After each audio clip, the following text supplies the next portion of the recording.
যেমন আজকে জলসা যারা দিয়েছে, জলসাটা এটা লয় পাশের গ্রাম থেকে লোক এসছে, অনেক মানুষ দেখবে, শালা এই স্টেজ বানিয়েছিল, প্যান্ডেল করেছিল, বক্তা এনেছিল, দিয়ে কি হবে? জান্নাতে চলে যাবি?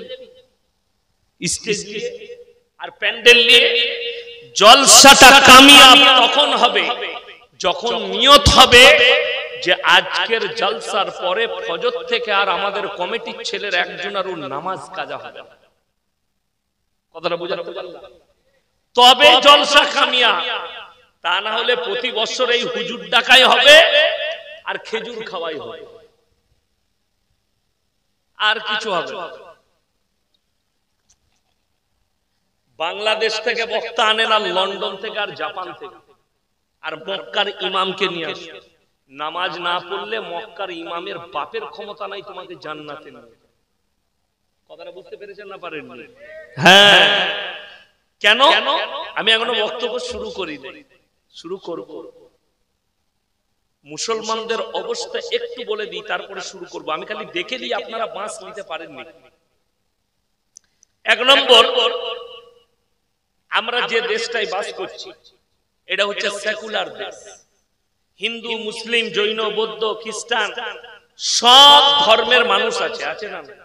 আর ভারতের সংবিধানে আছে সবাই নিজের নিজের ধর্ম পালন করতে পারবে নির্দ্বিধায়। তাই তো আমরা জলসা করছি। কি বুঝলে? আমি যে বাজারটা থেকে ভেঙে এলাম, ওই দিকে দেখছি আমাদের হিন্দু ভাইদের কোন একটা অনুষ্ঠান হচ্ছে, ঠিক কিনা? বাজারের ওই দিকটাই লাইট দিয়ে আছে। আপনাদের জলসা, ওনাদেরও একটা অনুষ্ঠান চলছে। এটারই নাম তো ভারতের সংস্কৃতি, এটারই নাম হচ্ছে সেকুলার। সবাই সংবিধানে অধিকার আছে নিজের নিজের ধর্ম পালন করবে। আল্লামা ইকবাল লিখে গেছে, ইস ঘর কো আগ লাগি ঘর কি চিরাগ। মুসলমান তোমরা নিজেদের ঘরে নিজের আগুন ধরিয়েছো, অপরকে গালি দিয়ে লাভ। তার প্রুফ গুলো শুনেলেন, প্রুফ দিয়ে যাচ্ছে। ইসলামে গান বাজনা হারাম না হালাল? হারাম, মেনে নিলাম। আপনি হারাম বললেন, এটাও জানেন আপনারা হারাম। চলুন, আমাদের দেশের হিন্দু ভাইয়েরা তাদের ধর্ম পালন করে। ধরলেন এক গ্রামে দুই ধর্মের মানুষ আছে না নাই? কথা বলো। আছে, হিন্দু মুসলিম আছে, দাস আছে, বিভিন্ন ধর্মের মানুষ আছে। তারা তাদের ধর্ম পালন করে, আমরা আমাদের ধর্ম পালন করি।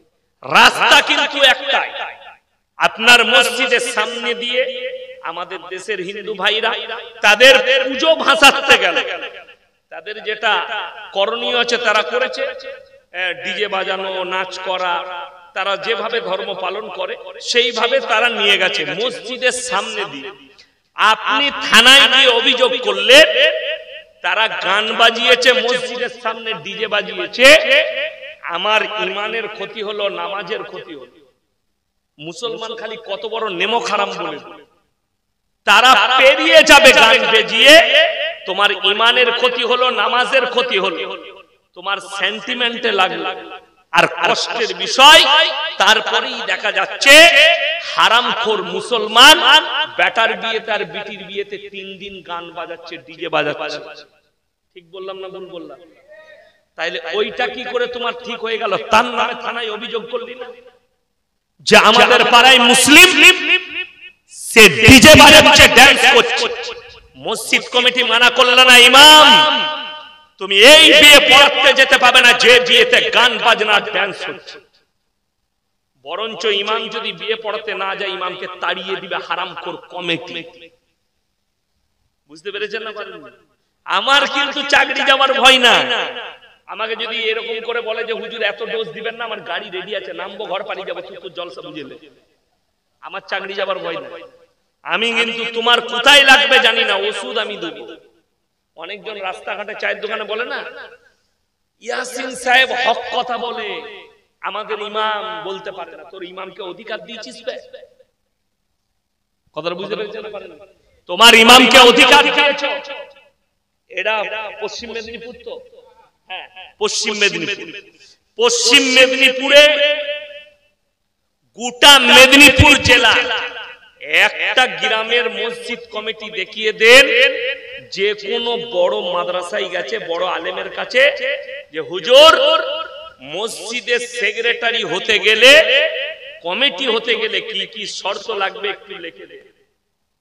আমি চ্যালেঞ্জ দিয়ে বলে গেলাম পশ্চিম মেদিনীপুরে যতগুলো মসজিদ আছে 100টার মধ্যে 98টা মসজিদের সেক্রেটারির নাম কাটা যাবে শর্তগুলো বার করলে। ঠিক বললাম না ভুল বললাম?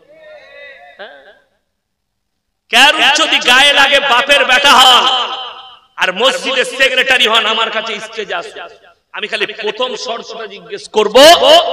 1 নম্বর শর্ত হচ্ছে ইমামের অবর্তমানে নামাজ পড়াবার যোগ্যতা থাকতে হবে। কথাটা বুঝতে পেরেছেন? নামাজ পড়াবার যোগ্যতা তো দূরের কথা, নিজের নামাজ পড়ার ঠিক ঠিকানা না। নামাজ পড়ানোটা অনেক দূরের, বড় কষ্টের বিষয়। ইমাম হক কথা বললে ইমামকে তাড়িয়ে দেওয়া হয়। জুম্মায় যদি ইমাম সাহেব পড়া বয়ান করে তার পেছনে লেগে ইমামকে তাড়ানোর ব্যবস্থা করা হয়। এটাই হচ্ছে সমাজের জন্য কষ্ট। আমি আমার বর্ধমান জেলার কথা বলছি। রমজান মাস ইমাম সাহেব মাইয়াত হয়েছে। রমজান মাসে গ্রামের প্রত্যেক গ্রামে দেখবেন এঁচড়ে পাকা মোড়ল থাকে। এঁচড়ে পাকা জানেন? মানে এঁচড়ে পেকে গেলে মালটা খেতে খারাপ লাগে। এইরকম কিছু মোড়ল আছে গ্রামে, থাকে প্রত্যেক গ্রামে। তো সে গায়ের মোড়ল এলান করছে জানাজার নামাজের পরে, যতগুলো মেহমান এসেছেন আপনারা আপনাদের জন্য খানার ব্যবস্থা আছে, খানা খেয়ে যাবে। ইমাম সাহেব মাইকটা কেড়ে নিয়ে বললে রমজান মাসে খানার এলান করা হারাম। হয়ে গেল, মাটি হয়ে গেল, সব হয়ে গেল। রাতের বেলায় মসজিদ কমিটির মিটিং বসে গেল। ইমাম সাহেব বলেছে রমজান মাসে খানা এলান করা হারাম। সকাল বেলায় ইমামের চাকরি চলে গেছে। এটা যদি আমি মিথ্যা বলি, সেই ইমাম এখনো বর্ধমান জেলায় আছে, আমার গাড়িতে চাপো, সকাল বেলায় মুলাকাত করি দেবো, তার মুখ থেকে ঘটনা শুনে দিবে। গেল ঈদের পরে আমি প্রথম জলসায় আমাদের বর্ধমান জেলায় বললাম, এই বছরের আগের বছরে আমি জলসায় বলে দিলাম রমজান মাসে খানা রান্না করা হারাম। তখন সবাই বলেছে ইয়াসিন হুজুর হক কথা বলেছে। হ্যাঁ তোর ইমামকে তাড়ালি কেন? কথাটা বুঝতে পেরেছেন না পারেন? কষ্টটা ওই জায়গায়।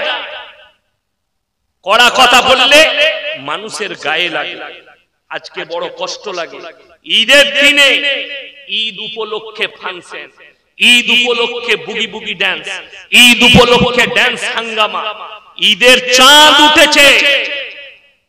পশ্চিম বাংলার বহু গ্রামে হারামখোর মুসলিম যুবকরা 24 ঘন্টা ডিজে বাজিয়েছে সারা রাত। ঠিক বললাম না ভুল বললাম?